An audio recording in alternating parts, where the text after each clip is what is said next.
Ludwig Joseph Johann Wittgenstein, Wittgens, H. Tein. German. Ludwig Johann Wittgenstein. The 26th of April 1889 to the 29th of April 1951. Was an Austrian philosopher who worked primarily in logic, the philosophy of mathematics, the philosophy of mind, and the philosophy of language.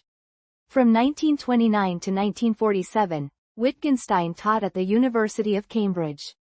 Despite his position, only one book of his philosophy was published during his entire life.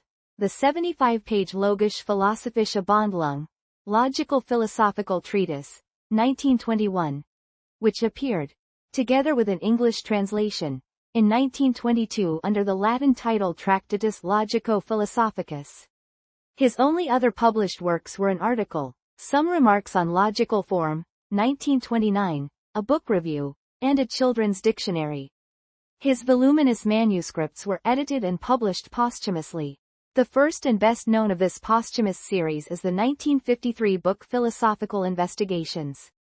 A 1999 survey among American university and college teachers ranked the Investigations as the most important book of 20th-century philosophy, standing out as the one crossover masterpiece in 20th-century philosophy, appealing across diverse specializations and philosophical orientations. His philosophy is often divided into an early period, exemplified by the Tractatus, and a later period, articulated primarily in the Philosophical Investigations. The early Wittgenstein was concerned with the logical relationship between propositions and the world, and he believed that by providing an account of the logic underlying this relationship, he had solved all philosophical problems. The later Wittgenstein, however, rejected many of the assumptions of the Tractatus, arguing that the meaning of words is best understood as their use within a given language game. Born in Vienna into one of Europe's richest families, he inherited a fortune from his father in 1913. Before World War I, he made a very generous financial bequest to a group of poets and artists chosen by Ludwig von Ficker, the editor of Der Brenner, from artists in need. These included Trakl as well as Rainer Maria Rilke and the architect Adolf Loos. Later, in a period of severe personal depression after World War I, he gave away his remaining fortune to his brothers and sisters. 3 of his 4 older brothers died by separate acts of suicide. Wittgenstein left academia several times, serving as an officer on the front line during World War I, where he was decorated a number of times for his courage. Teaching in schools in remote Austrian villages, where he encountered controversy for using sometimes violent corporal punishment on girls and a boy. The Heidbauer incident. Especially during mathematics classes. Working during World War II as a hospital porter in London, and working as a hospital laboratory technician at the Royal Victoria Infirmary in Newcastle upon Tyne. He later expressed remorse for these incidents, and spent the remainder of his life lecturing and attempting to prepare a second manuscript for publication, which was published posthumously as the hugely influential Philosophical Investigations. Background. The Wittgensteins. According to a family tree prepared in Jerusalem after World War II, Wittgenstein's paternal great-great-grandfather was Moses Meyer, an Ashkenazi Jewish land agent who lived with his wife, Brendel Simon, in Bad Lost in the Principality of Wittgenstein, Westphalia. In July 1808, Napoleon issued a decree that everyone, including Jews, must adopt an inheritable family surname. So Meyer's son, also Moses, took the name of his employers, the Seine Wittgensteins, and became Moses Meyer Wittgenstein. His son, Hermann Christian Wittgenstein, who took the middle name, Christian, to distance himself from his Jewish background, married Fanny Figder, also Jewish, who converted to Protestantism just before they married, and the couple founded a successful business trading in wool in Leipzig. Ludwig's grandmother Fanny was a first cousin of the violinist Joseph Joachim. They had 11 children, among them Wittgenstein's father, Karl Otto Clemens Wittgenstein, 1847–1913, became an industrial tycoon, and by the late 1880s was one of the richest men in Europe, with an effective monopoly on Austria's steel cartel. Thanks to Karl, the Wittgensteins became the second wealthiest family in the Austro-Hungarian Empire, only the Rothschilds being wealthier. Karl Wittgenstein was viewed as the Austrian equivalent of Andrew Carnegie, with whom he was friends, and was one of the wealthiest men in the world by the 1890s. As a result of his decision in 1898 to invest substantially in the Netherlands and in Switzerland as well as overseas, particularly in the US, the family was to an extent shielded from the hyperinflation that hit Austria in 1922. However, their wealth diminished due to post-1918 hyperinflation and subsequently during the Great Depression, although even as late as 1938 they owned 13 mansions in Vienna alone. Early life. Wittgenstein was ethnically Jewish. His mother was Leopoldine Maria Josepha Kalmus, known among friends as Poldi. Her father was a Bohemian Jew, and her mother was an Austrian Slovene Catholic. She was Wittgenstein's only non-Jewish grandparent. Poldi was an aunt of the Nobel Prize laureate Friedrich Hayek on his maternal side. Wittgenstein was born at 8:30 p.m. on 26 April 1889 in the Villa Wittgenstein, at what is today Neuwaldiger Strasse 38 in the suburban parish Neuwaldegg next to Vienna. Karl and Poldi had 9 children in all, 4 girls, Hermine, Margaret, Gretel, Helena, and a 4th daughter Dora who died as a baby, and 5 boys, Johannes, Hans, Kurt, Rudolf, Rudy, Paul, who became a concert pianist despite losing an arm in World War I, and Ludwig, who was the youngest of the family. The children were baptized as Catholics, received formal Catholic instruction, and were raised in an exceptionally intense environment. The family was at the center of Vienna's cultural life.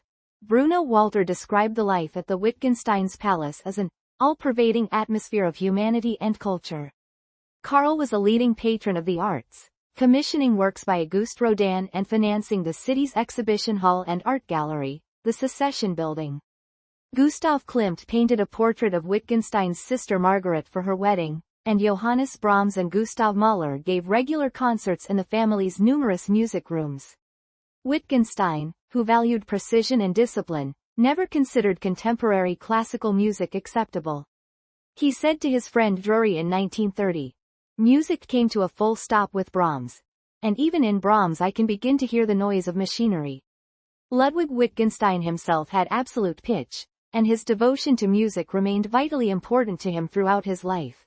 He made frequent use of musical examples and metaphors in his philosophical writings, and he was unusually adept at whistling lengthy and detailed musical passages.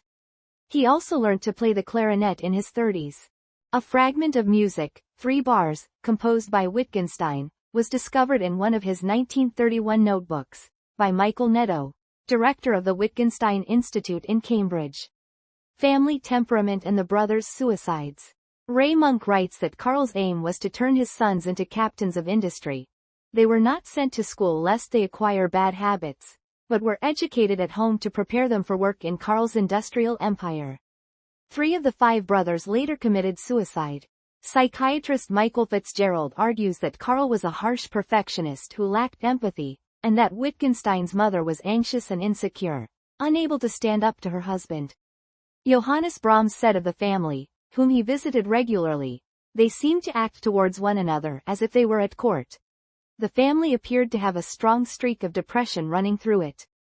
Anthony Gottlieb tells a story about Paul practicing on one of the pianos in the Wittgensteins' main family mansion, when he suddenly shouted at Ludwig in the next room, "I cannot play when you are in the house, as I feel your skepticism seeping towards me from under the door." The family palace housed 7 grand pianos and each of the siblings pursued music, with an enthusiasm that, at times, bordered on the pathological. The eldest brother, Hans, was hailed as a musical prodigy.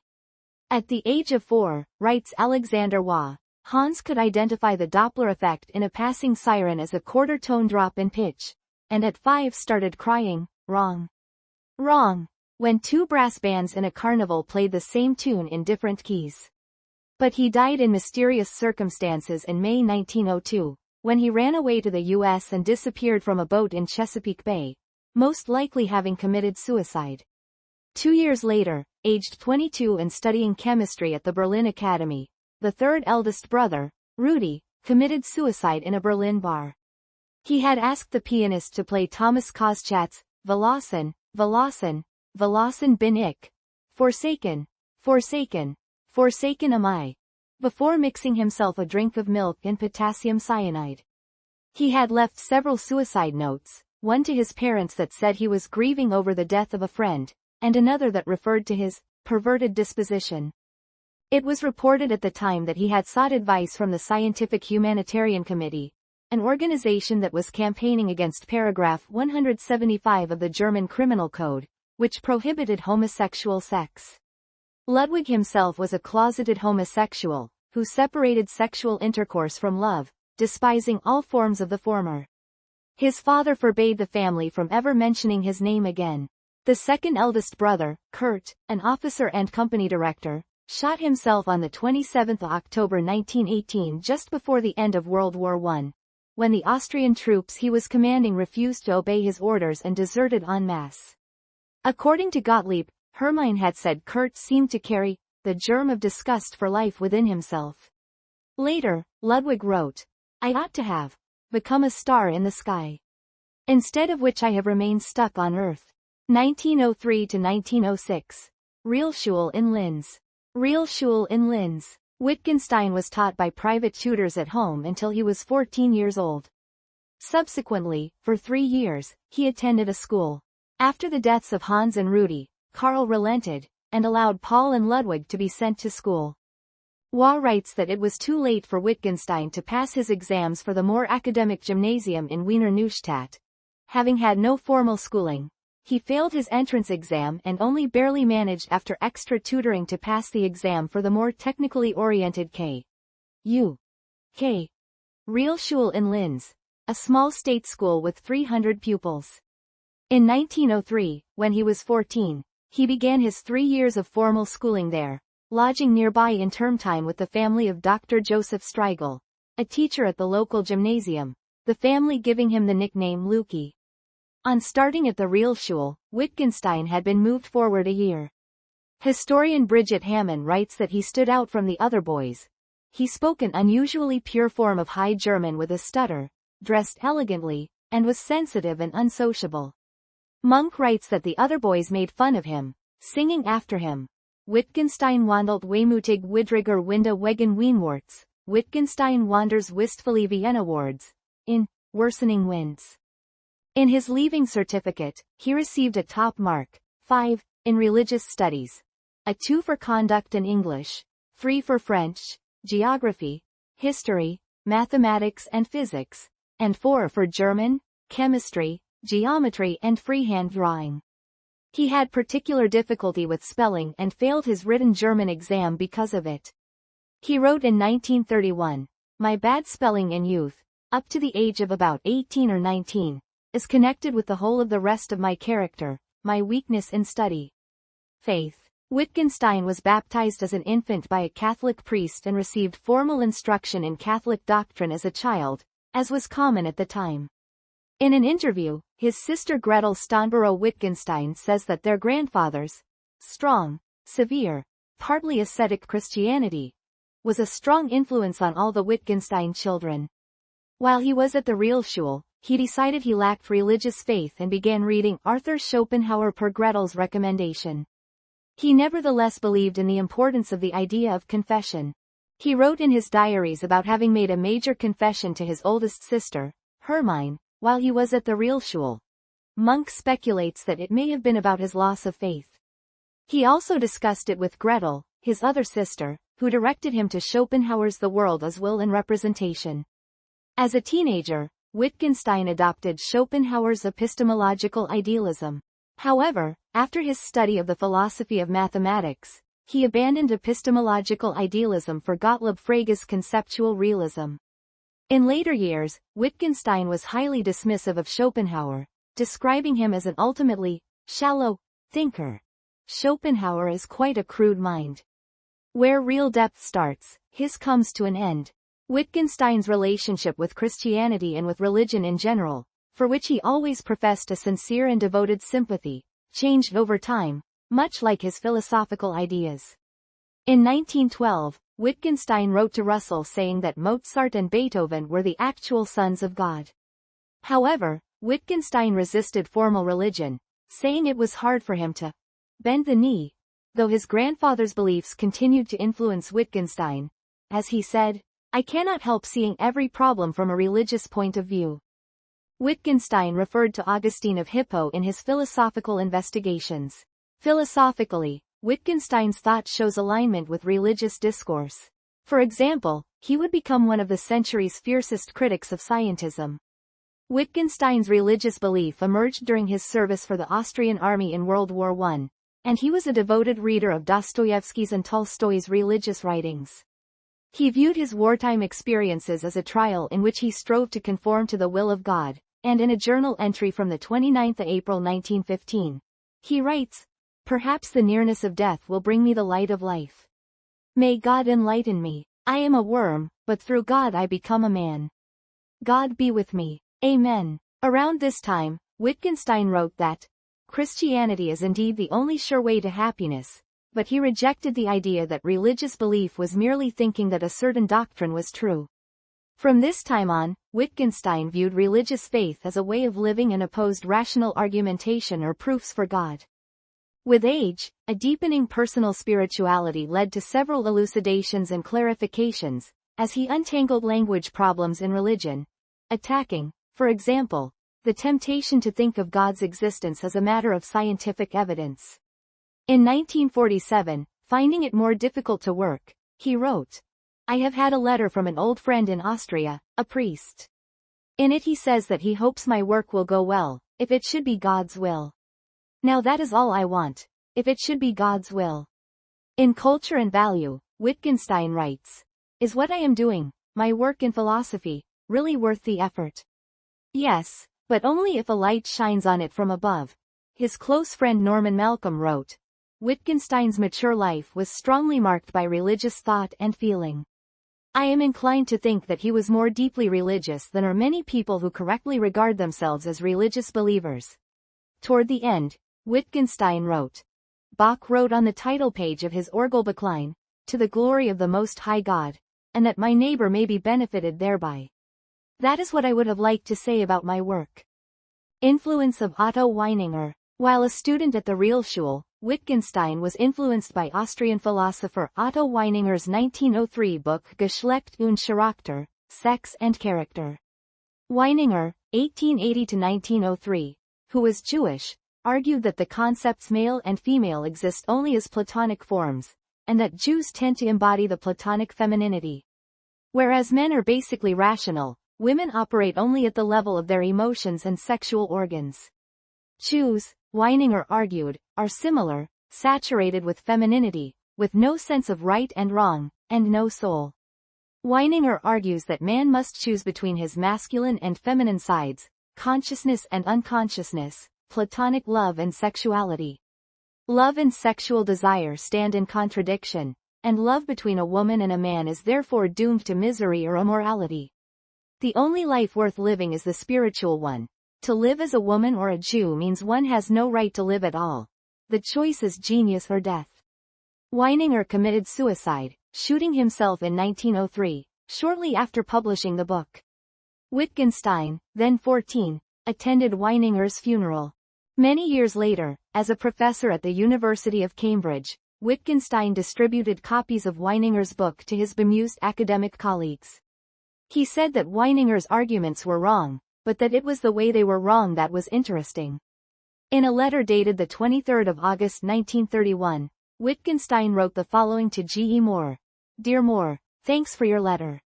I can quite imagine that you don't admire Weininger very much, what with that beastly translation and the fact that W must feel very foreign to you. It is true that he is fantastic, but he is great and fantastic. It isn't necessary or rather not possible to agree with him, but the greatness lies in that with which we disagree. It is his enormous mistake which is great. I.e., roughly speaking, if you just add a tilde to the whole book, it says an important truth." In an unusual move, Wittgenstein took out a copy of Weininger's work on the 1st of June 1931 from the special order books in the university library.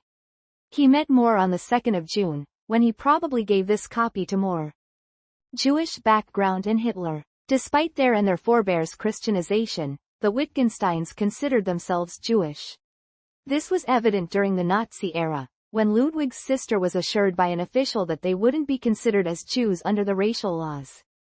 Indignant at the state's attempt to dictate her identity, she demanded papers certifying their Jewish lineage. In his own writings, Wittgenstein frequently referred to himself as Jewish, often in a self-deprecating manner. For instance, while criticizing himself for being a reproductive, rather than productive, thinker, he attributed this to his Jewish sense of identity. He wrote, "The saint is the only Jewish genius. Even the greatest Jewish thinker is no more than talented. Myself, for instance." There is much discussion around the extent to which Wittgenstein and his siblings, who were of three-quarters Jewish descent, saw themselves as Jews. The issue has arisen in particular regarding Wittgenstein's school days, because Adolf Hitler was, for a while, at the same school at the same time.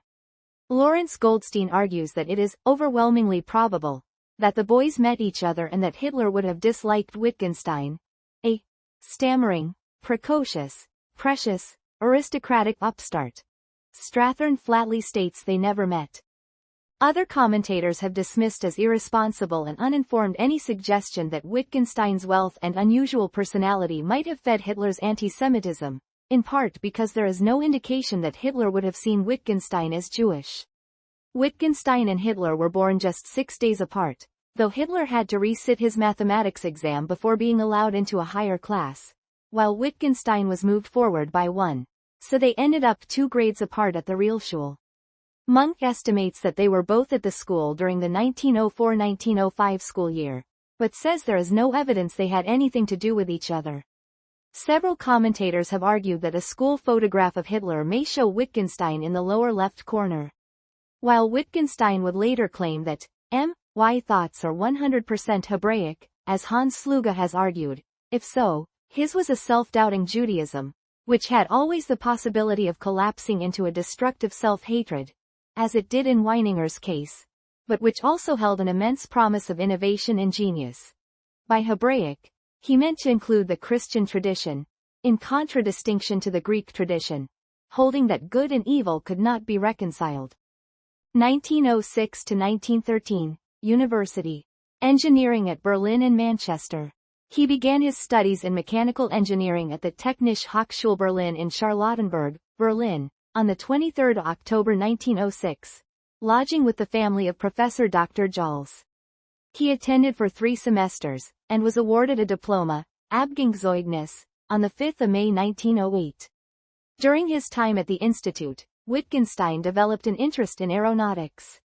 He arrived at the Victoria University of Manchester in the spring of 1908 to study for a doctorate, full of plans for aeronautical projects, including designing and flying his own plane. He conducted research into the behavior of kites in the upper atmosphere, experimenting at a meteorological observation site near Glossop in Derbyshire. Specifically, the Royal Meteorological Society researched and investigated the ionization of the upper atmosphere by suspending instruments on balloons or kites. At Glossop, Wittgenstein worked under Professor of Physics Sir Arthur Schuster. He also worked on the design of a propeller with small tip jet, engines on the end of its blades, something he patented in 1911, and that earned him a research studentship from the university in the autumn of 1908. At the time, contemporary propeller designs were not advanced enough to actually put Wittgenstein's ideas into practice, and it would be years before a blade design that could support Wittgenstein's innovative design was created. Wittgenstein's design required air and gas to be forced along the propeller arms to combustion chambers on the end of each blade, where they were then compressed by the centrifugal force exerted by the revolving arms and ignited. Propellers of the time were typically wood, whereas modern blades are made from pressed steel laminates as separate halves, which are then welded together. This gives the blade a hollow interior and thereby creates an ideal pathway for the air and gas. Work on the jet-powered propeller proved frustrating for Wittgenstein, who had very little experience working with machinery. Jim Bamber, a British engineer who was his friend and classmate at the time, reported that when things went wrong, which often occurred, he would throw his arms around, stomp about, and swear volubly in German. According to William Eccles, another friend from that period, Wittgenstein then turned to more theoretical work, focusing on the design of the propeller, a problem that required relatively sophisticated mathematics. It was at this time that he became interested in the foundations of mathematics, particularly after reading Bertrand Russell's The Principles of Mathematics, 1903, and Gottlob Frege's The Foundations of Arithmetic, Volume 1, 1893, and Volume 2, 1903. Wittgenstein's sister Hermine said he became obsessed with mathematics as a result, and was anyway losing interest in aeronautics. He decided instead that he needed to study logic and the foundations of mathematics, describing himself as in a constant, indescribable, almost pathological state of agitation. In the summer of 1911 he visited Frege at the University of Jena to show him some philosophy of mathematics and logic he had written, and to ask whether it was worth pursuing. He wrote, "I was shown into Frege's study. Frege was a small, neat man with a pointed beard who bounced around the room as he talked. He absolutely wiped the floor with me, and I felt very depressed, but at the end he said, 'You must come again,' so I cheered up." I had several discussions with him after that. Frege would never talk about anything but logic and mathematics. If I started on some other subject, he would say something polite and then plunge back into logic and mathematics. Arrival at Cambridge. Wittgenstein wanted to study with Frege, but Frege suggested he attend the University of Cambridge to study under Russell. So on the 18th of October 1911 Wittgenstein arrived unannounced at Russell's rooms in Trinity College. Russell was having tea with C.K. Ogden, when, according to Russell, an unknown German appeared, speaking very little English but refusing to speak German. He turned out to be a man who had learned engineering at Charlottenburg, but during this course had acquired, by himself, a passion for the philosophy of mathematics and has now come to Cambridge on purpose to hear me. He was soon not only attending Russell's lectures, but dominating them. The lectures were poorly attended and Russell often found himself lecturing only to C.D. Broad, E.H. Neville, and H.T.J. Norton. Wittgenstein started following him after lectures back to his rooms to discuss more philosophy, until it was time for the evening meal in hall. Russell grew irritated. He wrote to his lover Lady Atoline Morel, "My German friend threatens to be an infliction." Russell soon came to believe that Wittgenstein was a genius, especially after he had examined Wittgenstein's written work. He wrote in November 1911 that he had at first thought Wittgenstein might be a crank, but soon decided he was a genius. Some of his early views made the decision difficult. He maintained, for example, at one time that all existential propositions are meaningless. This was in a lecture room, and I invited him to consider the proposition, "There is no hippopotamus in this room at present." When he refused to believe this, I looked under all the desks without finding one, but he remained unconvinced. 3 months after Wittgenstein's arrival Russell told Morel, "I love him and feel he will solve the problems I am too old to solve. He is the young man one hopes for." Wittgenstein later told David Pinsent that Russell's encouragement had proven his salvation, and had ended 9 years of loneliness and suffering, during which he had continually thought of suicide. In encouraging him to pursue philosophy and in justifying his inclination to abandon engineering, Russell had, quite literally, saved Wittgenstein's life. The role reversal between Bertrand Russell and Wittgenstein was soon such that Russell wrote in 1916, after Wittgenstein had criticized Russell's own work. His, Wittgenstein's, criticism, "Though, I don't think you realized it at the time, was an event of first-rate importance in my life, and affected everything I have done since. I saw that he was right, and I saw that I could not hope ever again to do fundamental work in philosophy." Cambridge Moral Sciences Club and Apostles.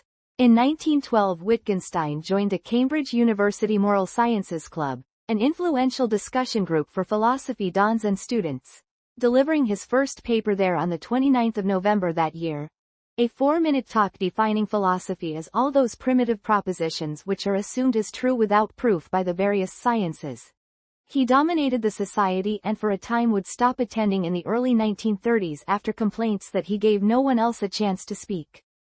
The club became infamous within popular philosophy because of a meeting on the 25th of October 1946 at Richard Braithwaite's rooms in King's College, Cambridge, where Karl Popper, another Viennese philosopher, had been invited as the guest speaker.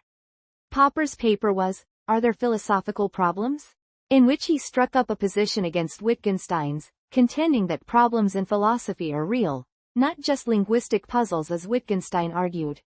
Accounts vary as to what happened next, but Wittgenstein apparently started waving a hot poker, demanding that Popper give him an example of a moral rule.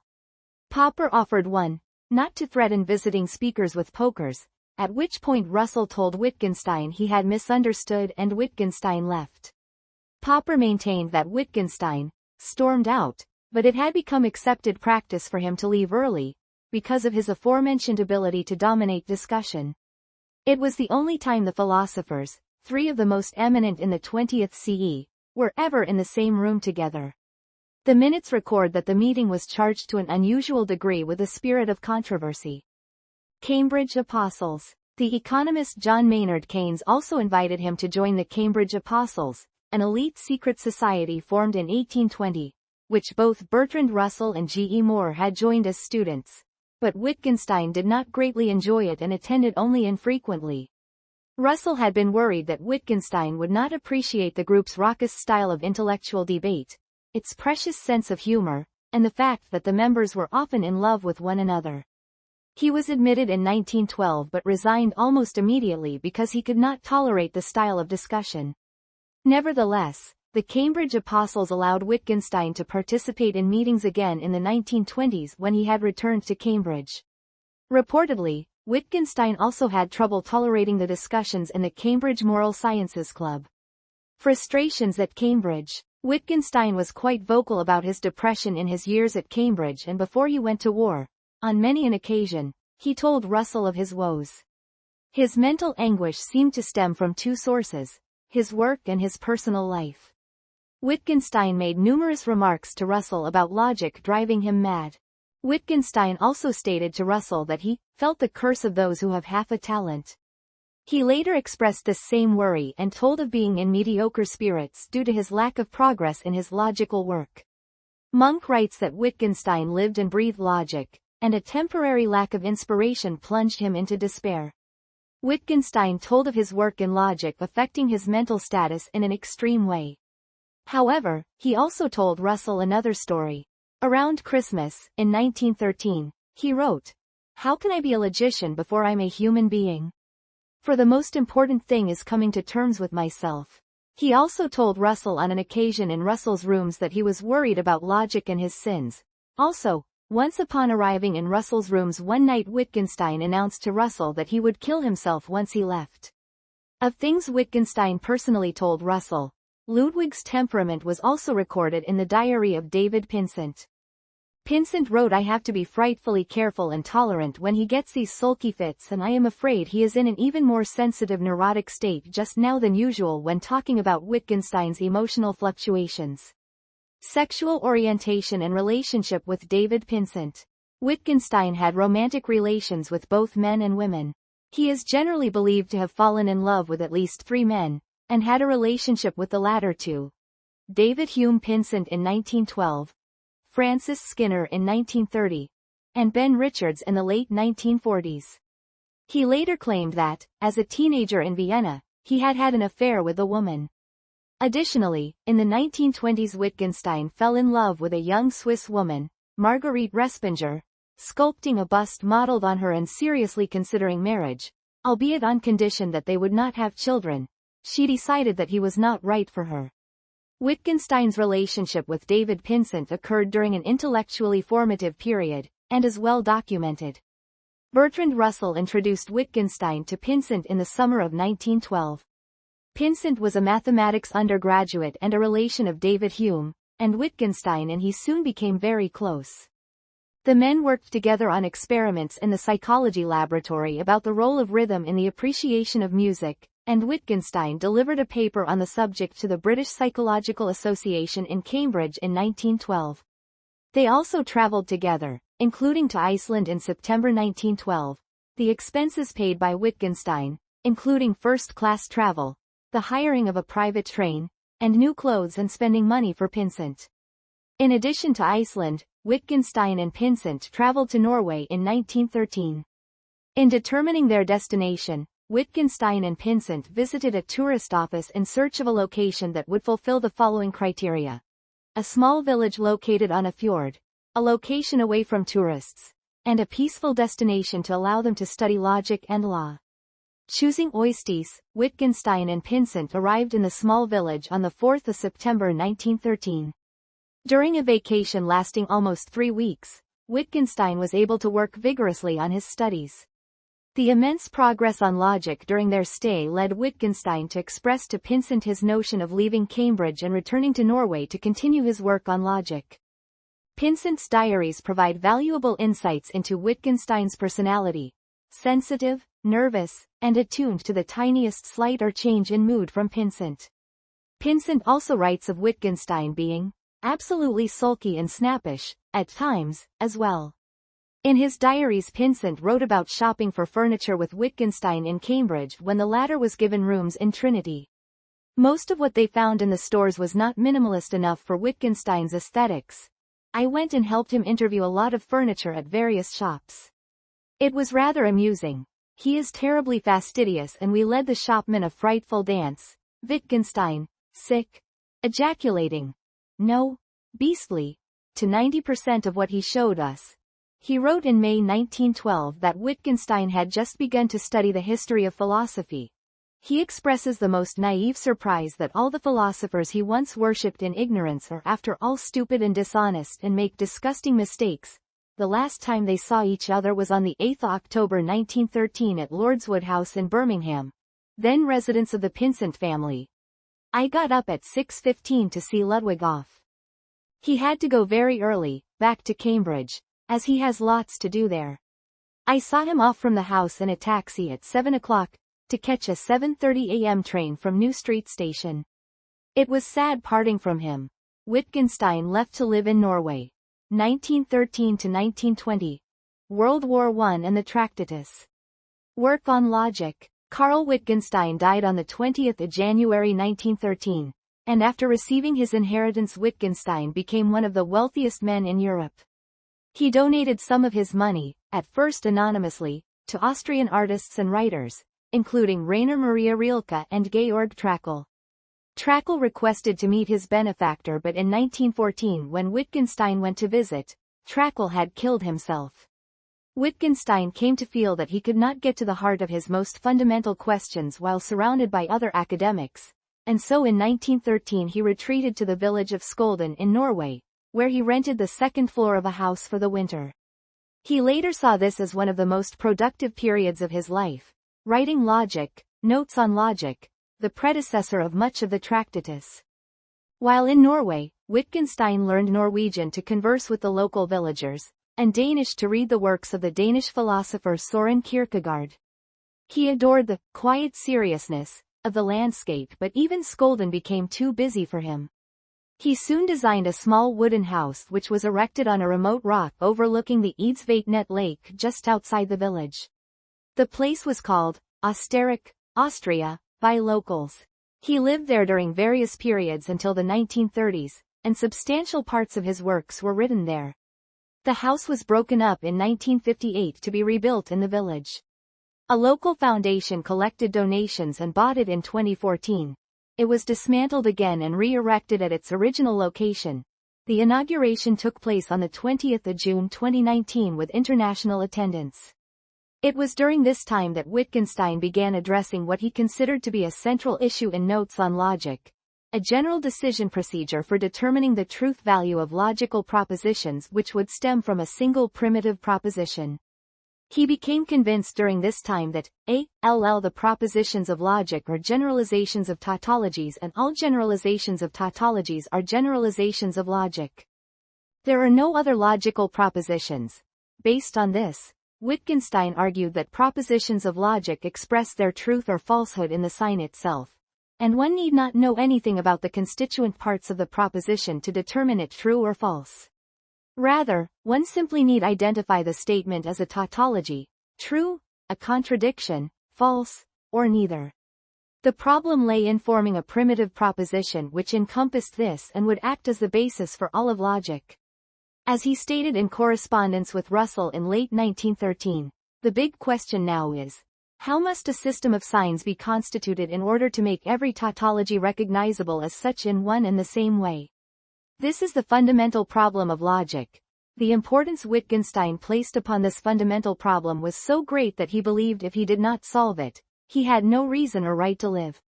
Despite this apparent life or death importance, Wittgenstein had given up on this primitive proposition by the time of the writing of the Tractatus. The Tractatus does not offer any general process for identifying propositions as tautologies. In a simpler manner, every tautology itself shows that it is a tautology. This shift to understanding tautologies through mere identification or recognition occurred in 1914 when More was called on by Wittgenstein to assist him in dictating his notes. At Wittgenstein's insistence, More, who was now a Cambridge don, visited him in Norway in 1914, reluctantly because Wittgenstein exhausted him.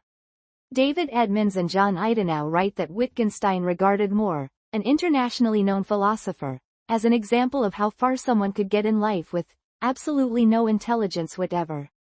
In Norway it was clear that More was expected to act as Wittgenstein's secretary, taking down his notes, with Wittgenstein falling into a rage when More got something wrong. When he returned to Cambridge, More asked the university to consider accepting logic as sufficient for a bachelor's degree, but they refused, saying it wasn't formatted properly. No footnotes, no preface. Wittgenstein was furious, writing to More in May 1914. If I am not worth your making an exception for me even in some stupid details, then I may as well go to hell directly. And if I am worth it and you don't do it, then, by God, you might go there. More was apparently distraught. He wrote in his diary that he felt sick and could not get the letter out of his head. The two did not speak again until 1929. Military service. On the outbreak of World War I, Wittgenstein immediately volunteered for the Austro-Hungarian army, despite being eligible for a medical exemption. He served first on a ship and then in an artillery workshop, several miles from the action. He was wounded in an accidental explosion, and hospitalized to Krakow. In March 1916, he was posted to a fighting unit on the front line of the Russian front, as part of the Austrian 7th Army, where his unit was involved in some of the heaviest fighting, defending against the Brusilov offensive. Wittgenstein directed the fire of his own artillery from an observation post in no man's land against Allied troops, one of the most dangerous jobs, since he was targeted by enemy fire. He was decorated with the Military Merit Medal with swords on the ribbon, and was commended by the army for exceptionally courageous behavior, calmness, sang-froid, and heroism, that won the total admiration of the troops. In January 1917, he was sent as a member of a howitzer regiment to the Russian front, where he won several more medals for bravery, including the Silver Medal for Valor, First Class. In 1918, he was promoted to lieutenant and sent to the Italian front as part of an artillery regiment. For his part in the final Austrian offensive of June 1918, he was recommended for the Gold Medal for Valor, one of the highest honors in the Austrian army, but was instead awarded the Band of the Military Service Medal with swords. It being decided that this particular action, although extraordinarily brave, had been insufficiently consequential to merit the highest honor. Throughout the war, he kept notebooks in which he frequently wrote philosophical reflections alongside personal remarks, including his contempt for the character of the other soldiers. His notebooks also attest to his philosophical and spiritual reflections, and it was during this time that he experienced a kind of religious awakening. In his entry from the 11th of June 1915, Wittgenstein states that the meaning of life, i.e. the meaning of the world, we can call God. And connect with this the comparison of God to a father. To pray is to think about the meaning of life. And on the 8th of July that to believe in God means to understand the meaning of life. To believe in God means to see that the facts of the world are not the end of the matter. To believe in God means to see that life has a meaning. When my conscience upsets my equilibrium, then I am not in agreement with something. But what is this? Is it the world? Certainly it is correct to say, conscience is the voice of God. He discovered Leo Tolstoy's 1896 The Gospel in Brief at a bookshop in Tarnow, and carried it everywhere, recommending it to anyone in distress, to the point where he became known to his fellow soldiers as the man with the Gospels. The extent to which the Gospel in Brief influenced Wittgenstein can be seen in the Tractatus, in the unique way both books number their sentences. In 1916 Wittgenstein read Dostoevsky's The Brothers Karamazov so often that he knew whole passages of it by heart, particularly the speeches of the elder Zosima, who represented for him a powerful Christian ideal, a holy man, who could see directly into the souls of other people.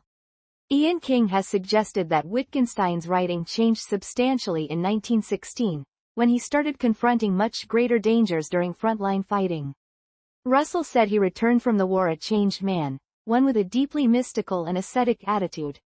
Completion of the Tractatus. In the summer of 1918, Wittgenstein took military leave and went to stay in one of his family's Vienna summer houses, Neuwaldeck. It was there in August 1918 that he completed the Tractatus, which he submitted with the title Der Satz, German, proposition, sentence, phrase, set, but also, leap, to the publishers Jehoda and Siegel. A series of events around this time left him deeply upset. On the 13th of August, his uncle Paul died. On the 25th of October, he learned that Jehoda and Siegel had decided not to publish the Tractatus, and on the 27th of October, his brother Kurt killed himself, the third of his brothers to commit suicide. It was around this time he received a letter from David Pinsent's mother to say that Pinsent had been killed in a plane crash on the 8th of May. Wittgenstein was distraught to the point of being suicidal. He was sent back to the Italian front after his leave and, as a result of the defeat of the Austrian army, he was captured by Allied forces on the 3rd of November in Trentino.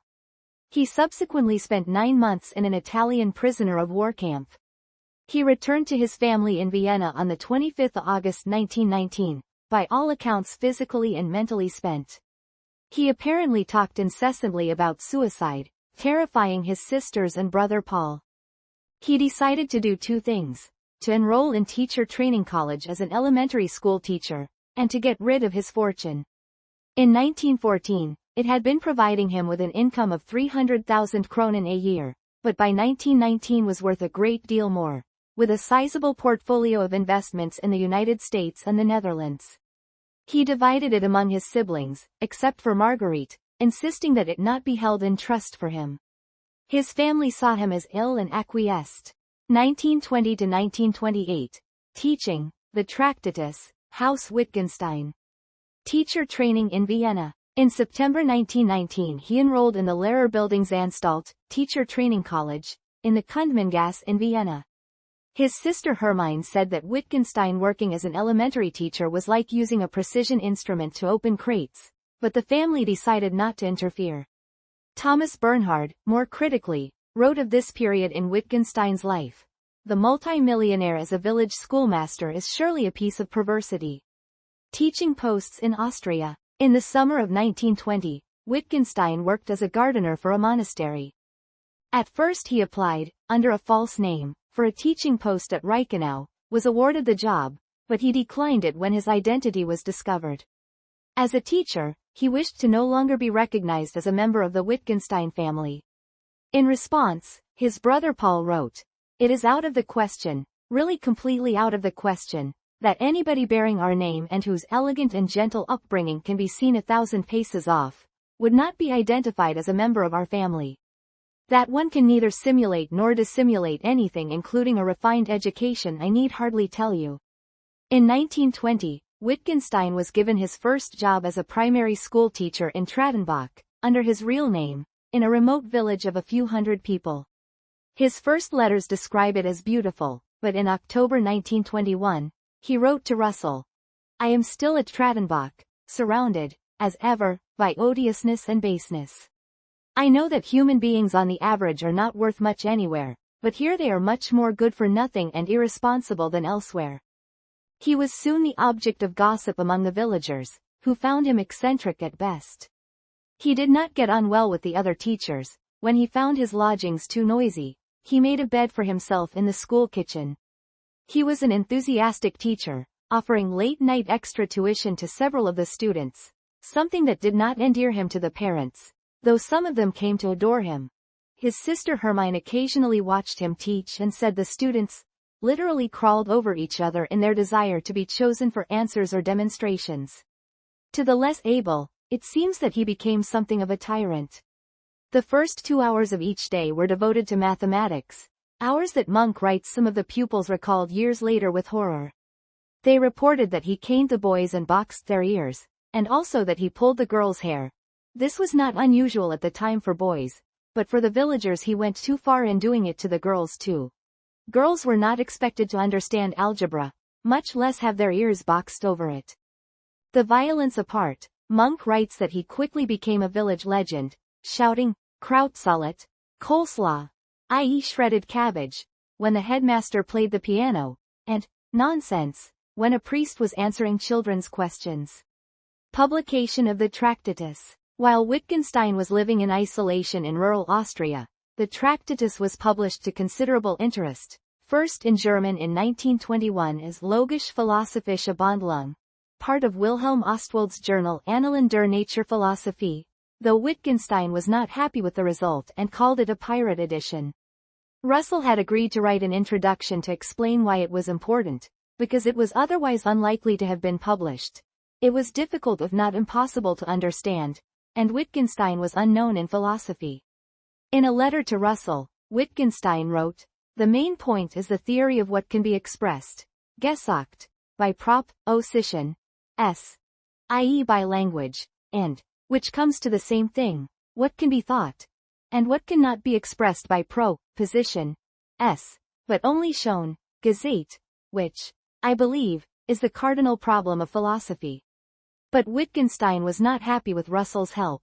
He had lost faith in Russell, finding him glib and his philosophy mechanistic, and felt he had fundamentally misunderstood the Tractatus. The whole modern conception of the world is founded on the illusion that the so-called laws of nature are the explanations of natural phenomena.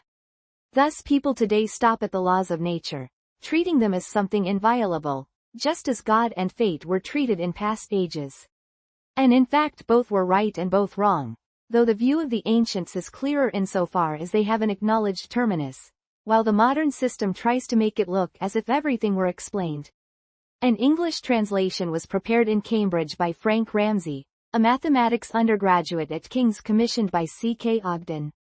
It was Moore who suggested Tractatus Logico-Philosophicus for the title, an allusion to Baruch Spinoza's Tractatus Theologico-Politicus. Initially there were difficulties in finding a publisher for the English edition too, because Wittgenstein was insisting it appear without Russell's introduction. Cambridge University Press turned it down for that reason. Finally in 1922 an agreement was reached with Wittgenstein that Kegan-Paul would print a bilingual edition with Russell's introduction and the Ramsey-Ogden translation. This is the translation that was approved by Wittgenstein, but it is problematic in a number of ways. Wittgenstein's English was poor at the time, and Ramsey was a teenager who had only recently learned German. So philosophers often prefer to use a 1961 translation by David Pears and Brian McGuinness. An aim of the Tractatus is to reveal the relationship between language and the world, what can be said about it, and what can only be shown. Wittgenstein argues that the logical structure of language provides the limits of meaning. The limits of language, for Wittgenstein, are the limits of philosophy. Much of philosophy involves attempts to say the unsayable. What we can say at all can be said clearly, he argues. Anything beyond that, religion, ethics, aesthetics, the mystical, cannot be discussed. They are not in themselves nonsensical, but any statement about them must be. He wrote in the preface, "The book will, therefore, draw a limit to thinking, or rather, not to thinking, but to the expression of thoughts. For, in order to draw a limit to thinking we should have to be able to think both sides of this limit. We should therefore have to be able to think what cannot be thought." The book is 75 pages long. As to the shortness of the book, I am awfully sorry for it. If you were to squeeze me like a lemon you would get nothing more out of me, he told Ogden, and presents 7 numbered propositions, 1 to 7, with various sublevels. 1, 1.1, 1.11. Die Welt ist alles, was der Fall ist. The world is everything that is the case. Was der Fall ist, die Tatsache, ist das Bestehen von Sachverhalten. What is the case, the fact, is the existence of atomic facts. Das logische Bild der Tatsachen ist der Gedanke. The logical picture of the facts is the thought. Der Gedanke ist der Sinnvolle Satz. The thought is the significant proposition. Der Satz ist eine Wahrheitsfunktion der Elementarsatz. Propositions are truth functions of elementary propositions. Die allgemeine Form der Wahrheitsfunktion ist. Opening square bracket. P, comma, she. N. Opening parenthesis. She. Closing parenthesis closing square bracket. Display style, bar, P, bar, she, N, bar, she. Dies ist die allgemeine Form des Satzes. The general form of a truth function is. Opening square bracket, P, comma, she. N. Opening parenthesis, she. Closing parenthesis closing square bracket. Display style, bar, P, bar, she, N, bar, she. This is the general form of proposition. Wovon man nicht sprechen kann, darüber muss man schweigen. Whereof one cannot speak, thereof one must be silent. Visit from Frank Ramsey, Puchberg. In September 1922 he moved to a secondary school in a nearby village, Hasbach, but considered the people there just as bad. These people are not human at all but loathsome worms, he wrote to a friend, and he left after a month. In November he began work at another primary school, this time in Puchberg in the Schneeberg Mountains. There, he told Russell, the villagers were 1/4 animal and 3/4 human. Frank P. Ramsey visited him on the 17th of September 1923 to discuss the Tractatus. He had agreed to write a review of it for Mind. He reported in a letter home that Wittgenstein was living frugally in one tiny whitewashed room that only had space for a bed, a washstand, a small table, and one small hard chair. Ramsey shared an evening meal with him of coarse bread, butter, and cocoa. Wittgenstein's school hours were 8 to 12 or 1, and he had afternoons free. After Ramsey returned to Cambridge, a long campaign began among Wittgenstein's friends to persuade him to return to Cambridge and away from what they saw as a hostile environment for him. He was accepting no help even from his family.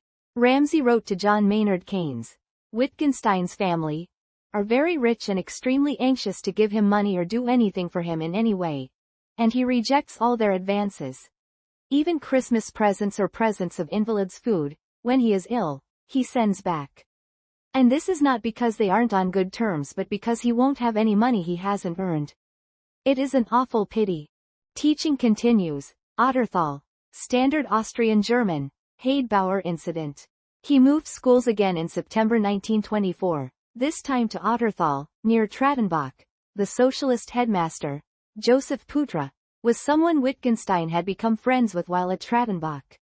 While he was there, he wrote a 42-page pronunciation and spelling dictionary for the children, Wörterbuch für Volksschulen, published in Vienna in 1926 by Holder Pickler-Tempsky, the only book of his apart from the Tractatus that was published in his lifetime.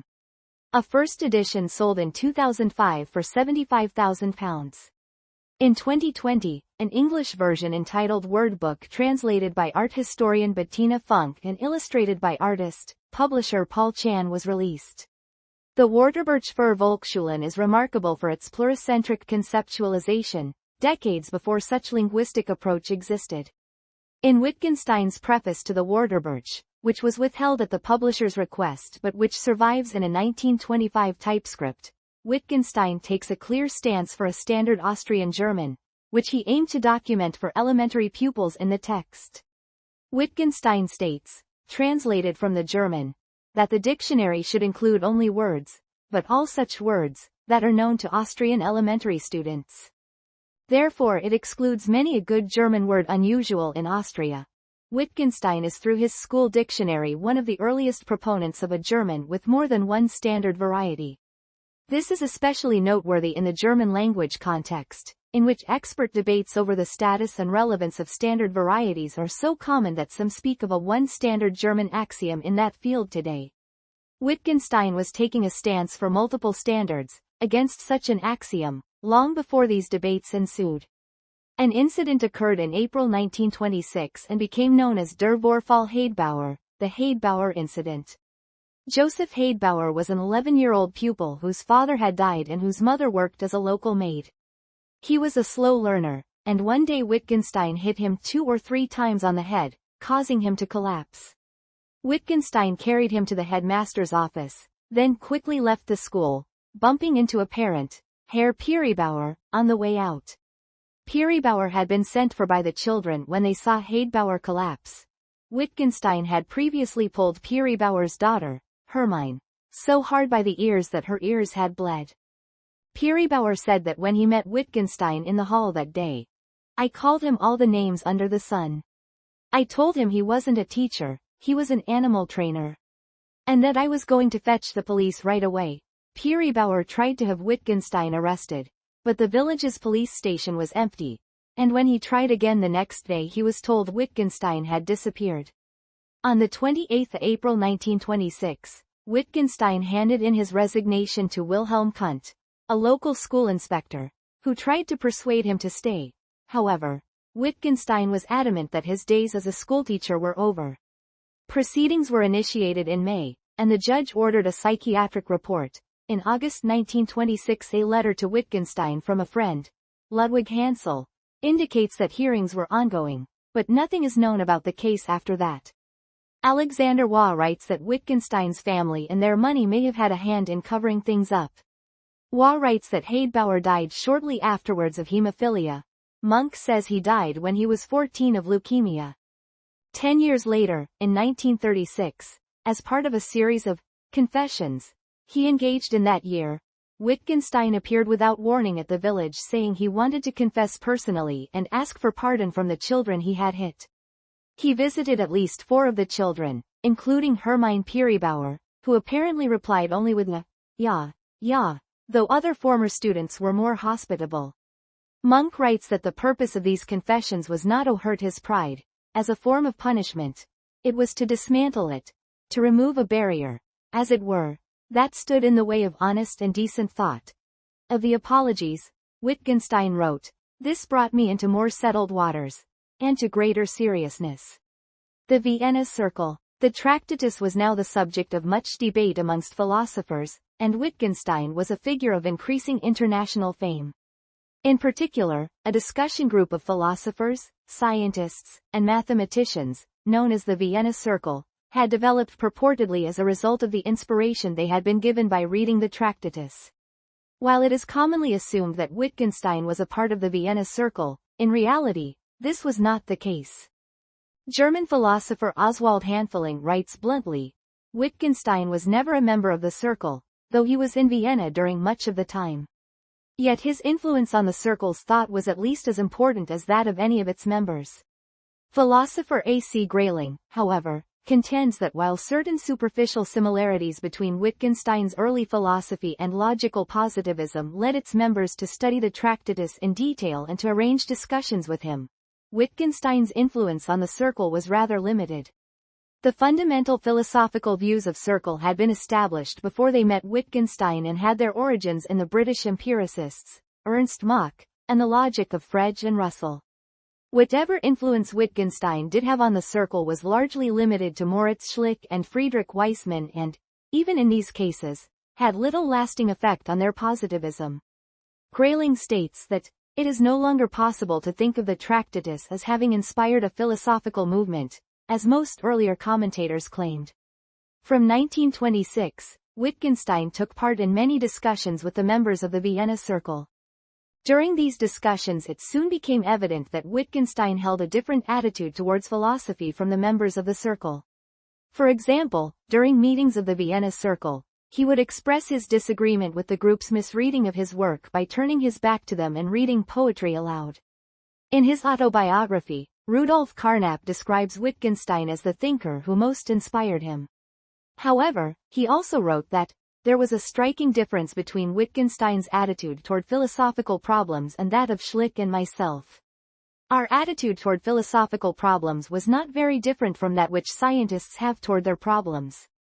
As for Wittgenstein, his point of view and his attitude toward people and problems, even theoretical problems, were much more similar to those of a creative artist than to those of a scientist. One might almost say, similar to those of a religious prophet or a seer. When finally, sometimes after a prolonged arduous effort, his answers came forth, his statement stood before us like a newly created piece of art or a divine revelation. The impression he made on us was as if insight came to him as through divine inspiration, so that we could not help feeling that any sober rational comment or analysis of it would be a profanation. House Wittgenstein. I am not interested in erecting a building, but in presenting to myself the foundations of all possible buildings.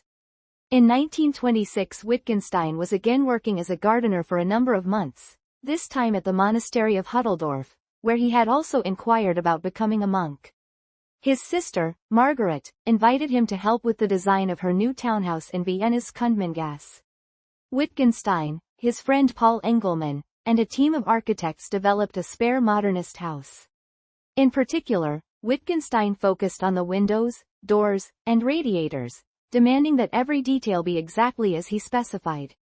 When the house was nearly finished, Wittgenstein had an entire ceiling raised 30 millimeters so that the room had the exact proportions he wanted. Monk writes that, "This is not so marginal as it may at first appear, for it is precisely these details that lend what is otherwise a rather plain, even ugly house its distinctive beauty."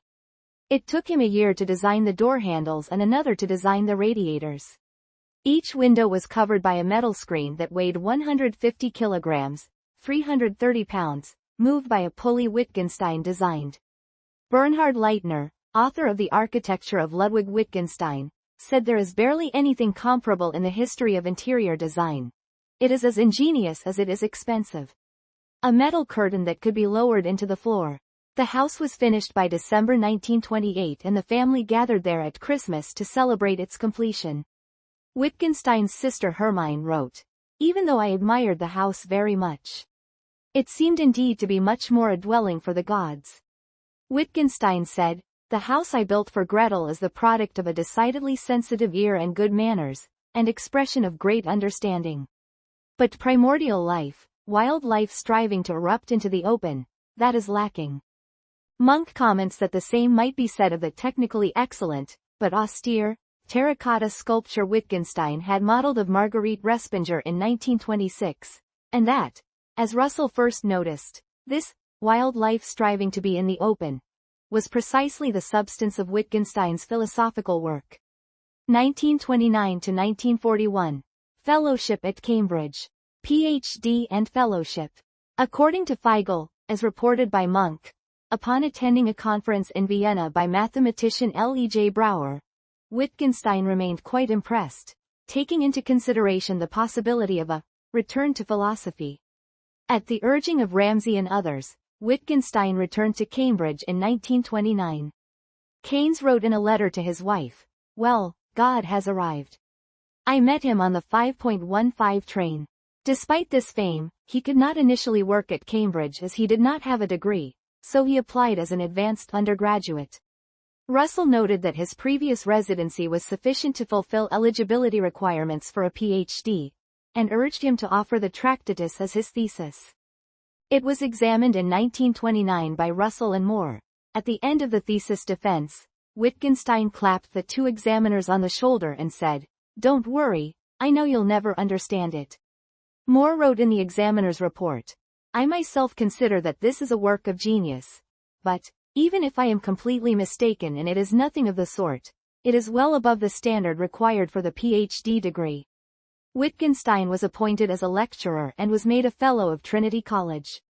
Anschluss. From 1936 to 1937, Wittgenstein lived again in Norway, where he worked on the philosophical investigations.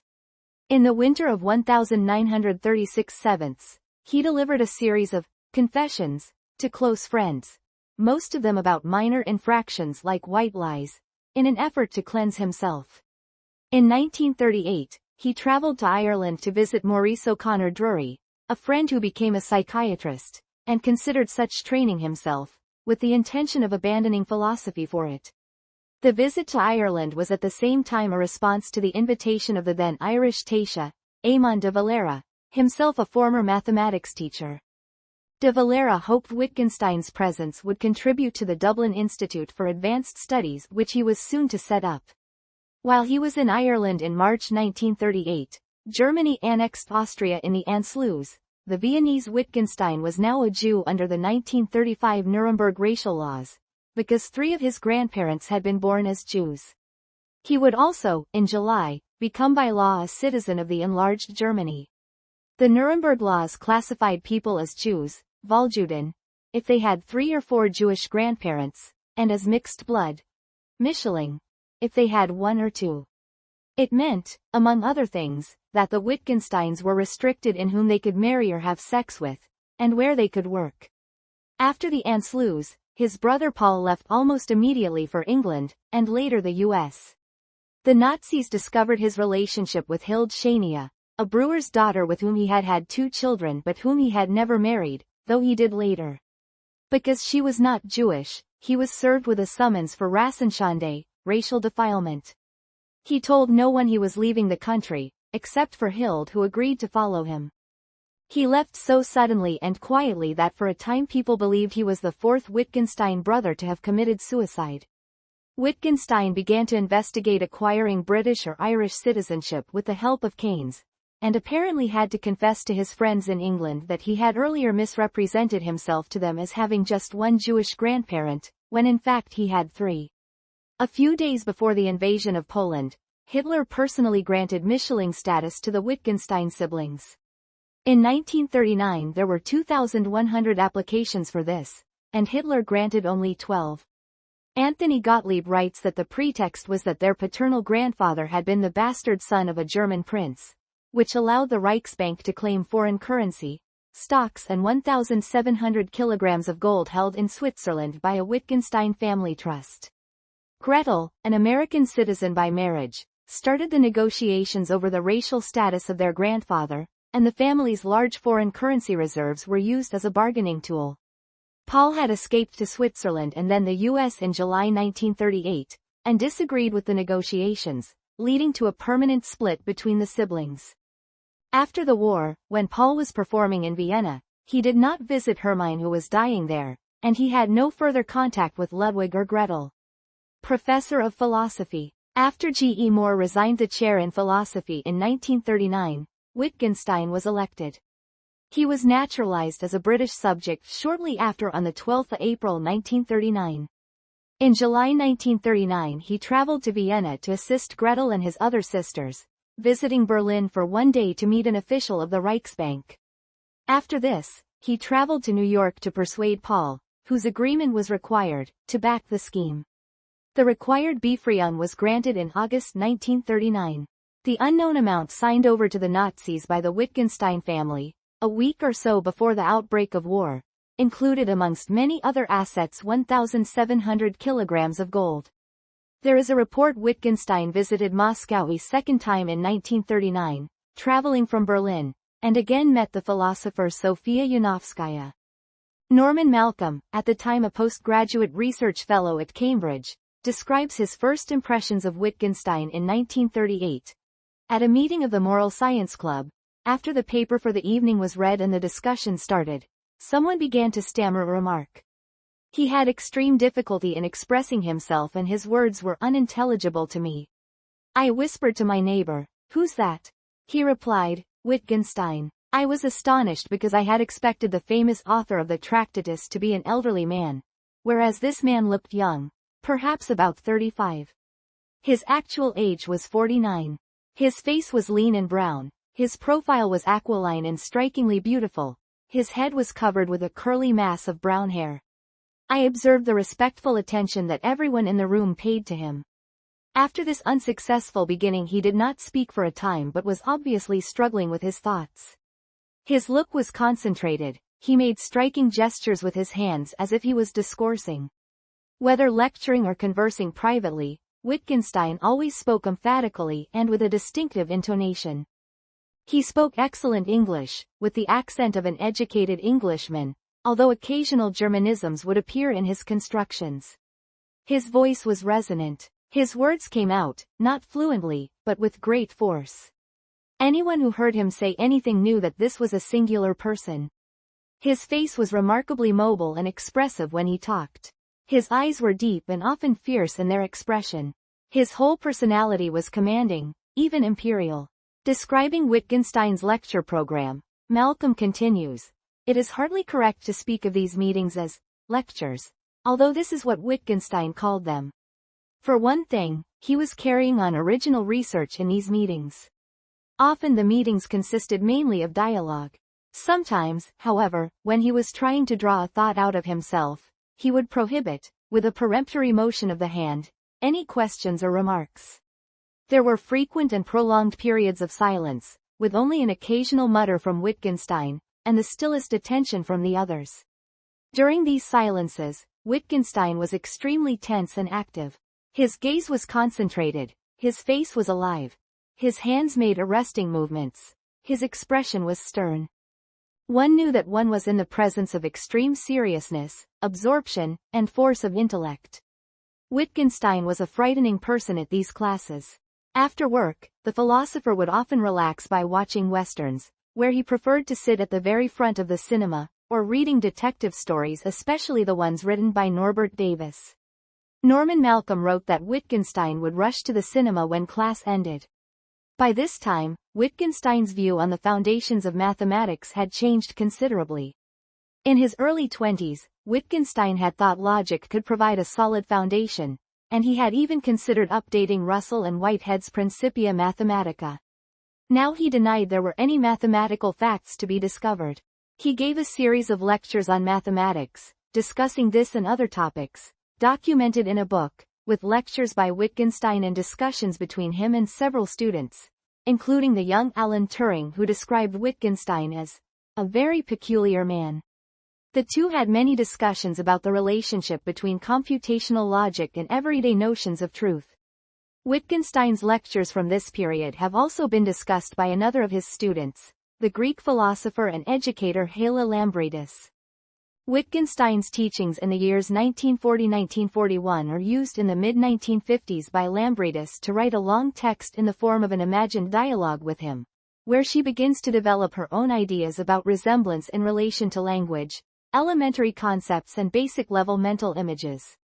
Initially only a part of it was published in 1963 in the German Education Theory Review Club Voltaire, but the entire imagined dialogue with Wittgenstein was published after Lambritis's death by her archive holder, the Academy of Athens, in 2004. 1941–1947. Guy's Hospital and Royal Victoria Infirmary. Monk writes that Wittgenstein found it intolerable that a war, World War II, was going on and he was teaching philosophy. He grew angry when any of his students wanted to become professional philosophers. In September 1941, he asked John Ryle, the brother of the philosopher Gilbert Ryle, if he could get a manual job at Guy's Hospital in London. John Ryle was professor of medicine at Cambridge and had been involved in helping Guy's prepare for the Blitz. Wittgenstein told Ryle he would die slowly if left at Cambridge, and he would rather die quickly. He started working at Guy's shortly afterwards as a dispensary porter, delivering drugs from the pharmacy to the wards where he apparently advised the patients not to take them.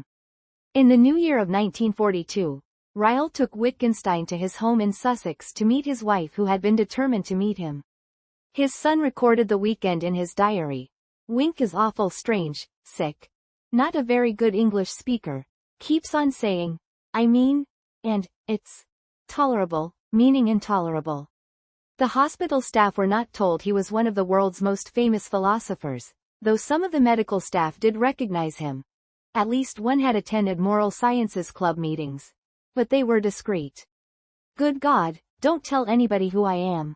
Wittgenstein begged one of them. Some of them nevertheless called him Professor Wittgenstein, and he was allowed to dine with the doctors. He wrote on the 1st of April 1942, I no longer feel any hope for the future of my life. It is as though I had before me nothing more than a long stretch of living death. I cannot imagine any future for me other than a ghastly one. Friendless and joyless. It was at this time that Wittgenstein had an operation at Guy's to remove a gallstone that had troubled him for some years. He had developed a friendship with Keith Kirk, a working-class teenage friend of Francis Skinner, the mathematics undergraduate he had had a relationship with until Skinner's death in 1941 from polio. Skinner had given up academia, thanks at least in part to Wittgenstein's influence, and had been working as a mechanic in 1939, with Kirk as his apprentice. Kirk and Wittgenstein struck up a friendship, with Wittgenstein giving him lessons in physics to help him pass a City and Guilds exam. During his period of loneliness at Guy's he wrote in his diary, For 10 days I've heard nothing more from K. even though I pressed him a week ago for news. I think that he has perhaps broken with me. A tragic thought. Kirk had in fact got married, and they never saw one another again. While Wittgenstein was at Guy's he met Basil Reeve, a young doctor with an interest in philosophy, who, with R.T. Grant, was studying the effect of wound shock, a state associative to hypovolemia, on air raid casualties. When the Blitz ended there were fewer casualties to study. In November 1942, Grant and Reeve moved to the Royal Victoria Infirmary, Newcastle upon Tyne, to study road traffic and industrial casualties.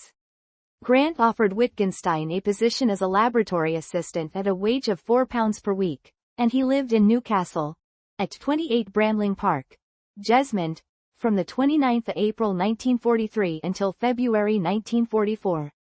While there he worked and associated socially with Dr. Erasmus Barlow, a great-grandson of Charles Darwin. In the summer of 1946, Wittgenstein thought often of leaving Cambridge and resigning his position as chair. Wittgenstein grew further dismayed at the state of philosophy, particularly about articles published in the journal Mind.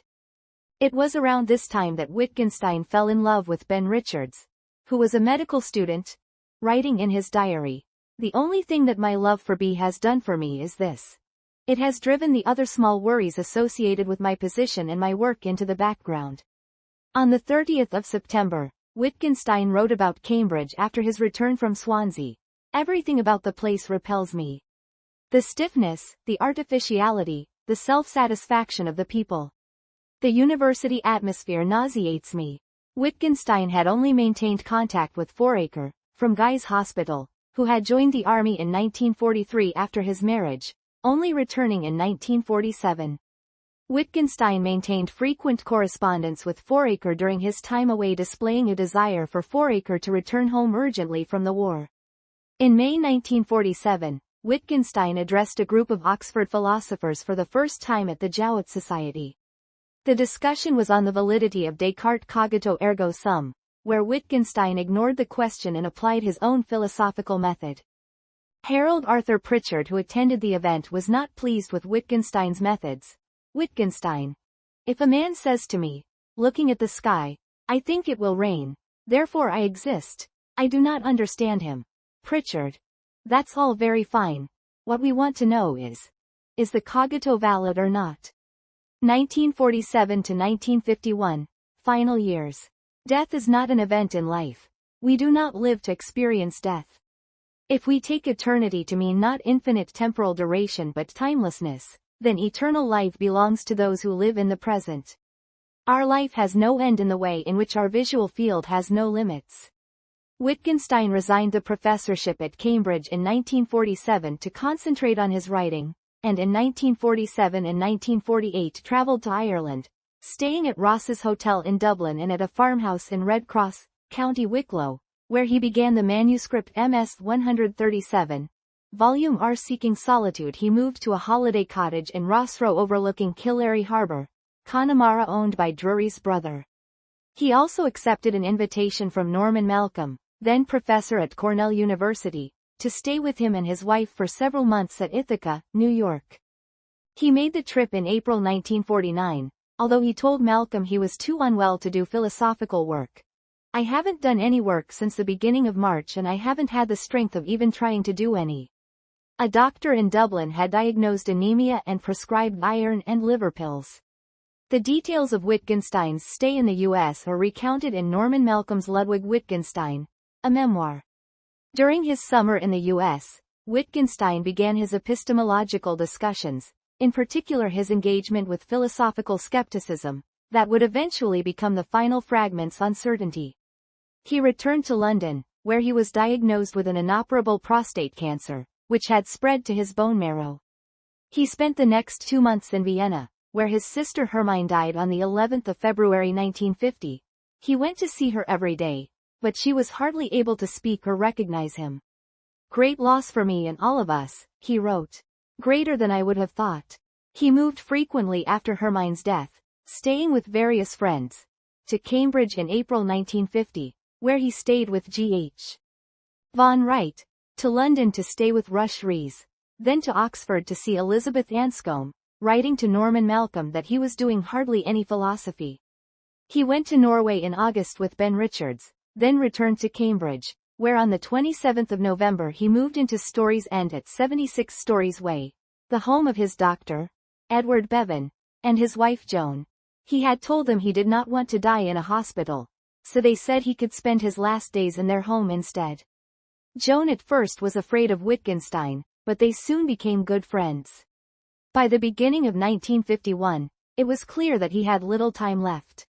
He wrote a new will in Oxford on the 29th of January, naming Ries as his executor, and Anscombe and von Wright his literary administrators, and wrote to Norman Malcolm that month to say, "My mind's completely dead.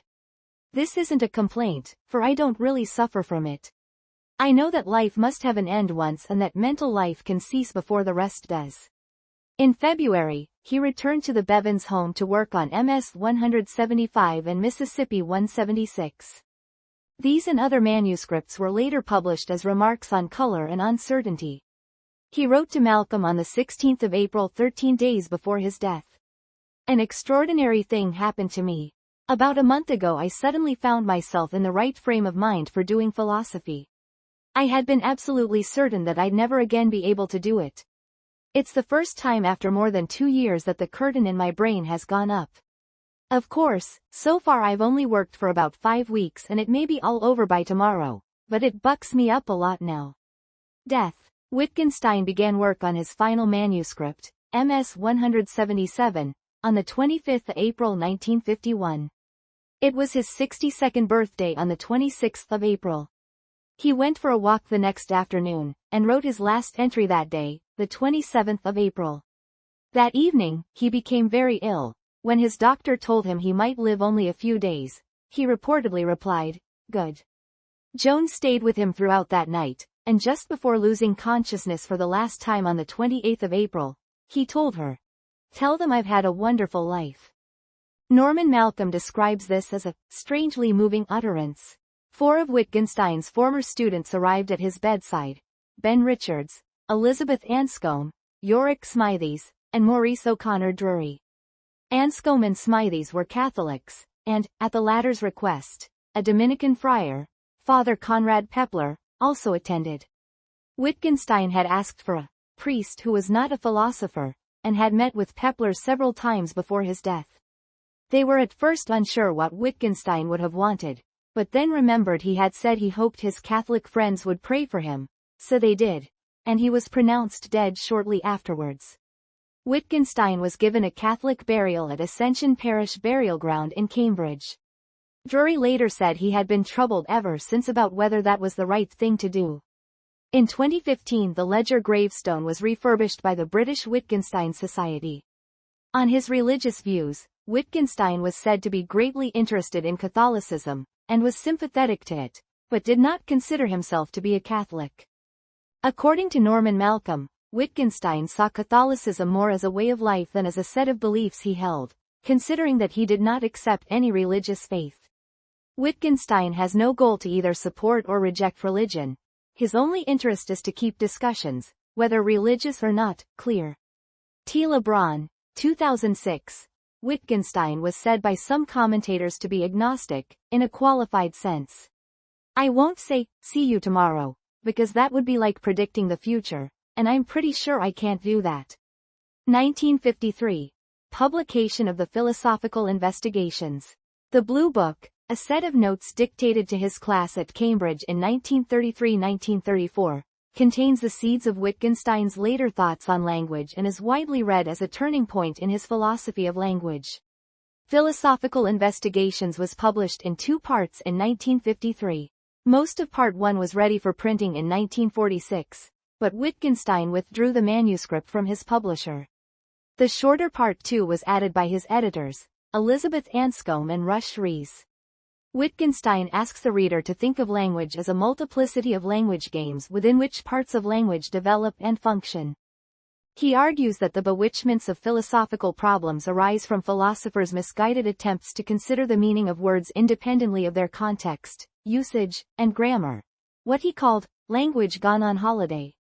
According to Wittgenstein, philosophical problems arise when language is forced from its proper home into a metaphysical environment, where all the familiar and necessary landmarks and contextual clues are removed. He describes this metaphysical environment as like being on frictionless ice, where the conditions are apparently perfect for a philosophically and logically perfect language. All philosophical problems can be solved without the muddying effects of everyday contexts. But where, precisely because of the lack of friction, language can in fact do no work at all. Wittgenstein argues that philosophers must leave the frictionless ice and return to the rough ground of ordinary language in use. Much of the investigations consists of examples of how the first false steps can be avoided, so that philosophical problems are dissolved, rather than solved. The clarity we are aiming at is indeed complete clarity. But this simply means that the philosophical problems should completely disappear. Other posthumous publications. Wittgenstein's archive of unpublished papers included 83 manuscripts, 46 typescripts and 11 dictations, amounting to an estimated 20,000 pages. Choosing among repeated drafts, revisions, corrections, and loose notes, editorial work has found nearly one-third of the total suitable for print. An internet facility hosted by the University of Bergen allows access to images of almost all the material and to search the available transcriptions. In 2011, 2 new boxes of Wittgenstein papers, thought to have been lost during the Second World War, were found.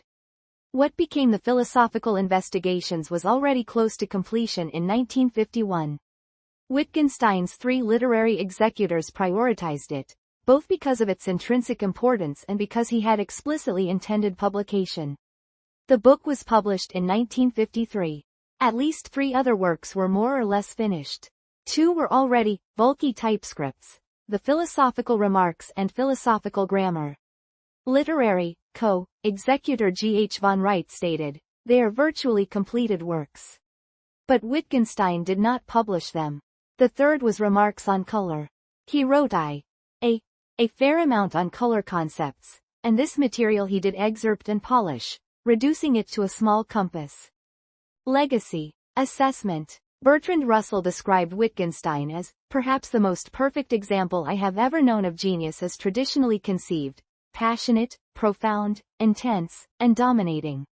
In 1999, a survey among American university and college teachers ranked the Investigations as the most important book of 20th-century philosophy, standing out as the one crossover masterpiece in 20th-century philosophy, appealing across diverse specializations and philosophical orientations. The Investigations also ranked 54th on a list of most influential 20th-century works in cognitive science prepared by the University of Minnesota's Center for Cognitive Sciences. Duncan J. Richter of the Virginia Military Institute, writing for the Internet Encyclopedia of Philosophy, has described Wittgenstein as one of the most influential philosophers of the 20th century, and regarded by some as the most important since Immanuel Kant. Peter Hacker argues that Wittgenstein's influence on 20th-century analytical philosophy can be attributed to his early influence on the Vienna Circle and later influence on the Oxford, Ordinary Language, School and Cambridge philosophers. He is considered by some to be one of the greatest philosophers of the modern era. But despite its deep influence on analytical philosophy, Wittgenstein's work did not always gain a positive reception. Argentine-Canadian philosopher Mario Bunge considers that Wittgenstein is popular because he is trivial. In Bunge's opinion, Wittgenstein's philosophy is trivial because it deals with unimportant problems and ignores science. According to Bunge, Wittgenstein's philosophy of language is shallow because it ignores scientific linguistics. Bunge also considers Wittgenstein's philosophy of mind to be speculative because it is not informed by the scientific research performed in psychology. Scholarly interpretation. There are many diverging interpretations of Wittgenstein's thought. In the words of his friend and colleague Georg Henrik von Wright, he was of the opinion that his ideas were generally misunderstood and distorted even by those who professed to be his disciples. He doubted he would be better understood in the future. He once said he felt as though he was writing for people who would think in a different way, breathe a different air of life, from that of present-day men. Since Wittgenstein's death, scholarly interpretations of his philosophy have differed. Scholars have differed on the continuity between the so-called early Wittgenstein and the so-called late Wittgenstein. That is, the difference between his views expressed in the Tractatus and those in philosophical investigations, with some seeing the two as starkly disparate and others stressing the gradual transition between the two works through analysis of Wittgenstein's unpublished papers, the Nachlass. The new Wittgenstein. One significant debate in Wittgenstein scholarship concerns the work of interpreters who are referred to under the banner of the new Wittgenstein school, such as Cora Diamond, Alice Crary, and James F. Conant. While the Tractatus, particularly in its conclusion, seems paradoxical and self-undermining, new Wittgenstein scholars advance a therapeutic understanding of Wittgenstein's work. An understanding of Wittgenstein as aspiring, not to advance metaphysical theories, but rather to help us work ourselves out of confusions we become entangled in when philosophizing. To support this goal, the new Wittgenstein scholars propose a reading of the Tractatus as plain nonsense, arguing it does not attempt to convey a substantive philosophical project but instead simply tries to push the reader to abandon philosophical speculation. The therapeutic approach traces its roots to the philosophical work of John Wisdom and the review of the Blue Book written by Oates Koch-Boesma. The therapeutic approach is not without critics. Hans Johann Glock argues that the plain nonsense reading of the Tractatus is at odds with the external evidence, writings and conversations in which Wittgenstein states that the Tractatus is committed to the idea of ineffable insight. Hans Sluga and Rupert Reed have advocated a post-therapeutic, or liberatory, interpretation of Wittgenstein. Bertrand Russell. In October 1944, Wittgenstein returned to Cambridge around the same time as did Russell, who had been living in the United States for several years. Russell returned to Cambridge after a backlash in the U.S. to his writings on morals and religion.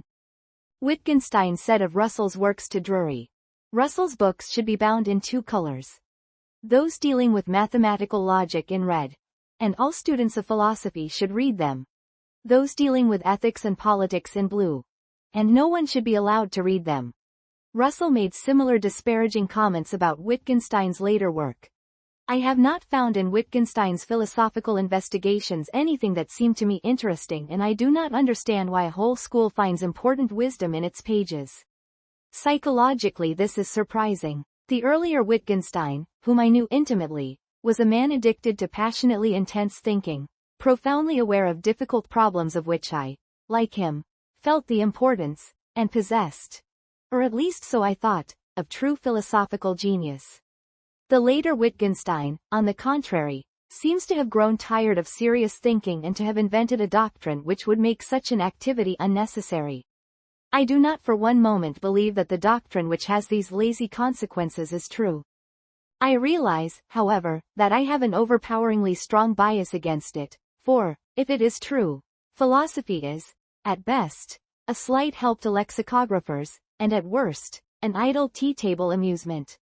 Saul Kripke. Saul Kripke's 1982 book Wittgenstein on Rules and Private Language contends that the central argument of Wittgenstein's philosophical investigations is a devastating rule-following paradox that undermines the possibility of our ever-following rules in our use of language. Kripke writes that this paradox is the most radical and original skeptical problem that philosophy has seen to date. Kripke's book generated a large secondary literature, divided between those who find his skeptical problem interesting and perceptive, and others, such as John McDowell, Stanley Cavell, Gordon Baker, Peter Hacker, Colin McGinn, and Peter Winch, who argue that his skepticism of meaning is a pseudo-problem that stems from a confused, selective reading of Wittgenstein. Kripke's position has, however, recently been defended against these and other attacks by the Cambridge philosopher Martin Cush, 2006. Works.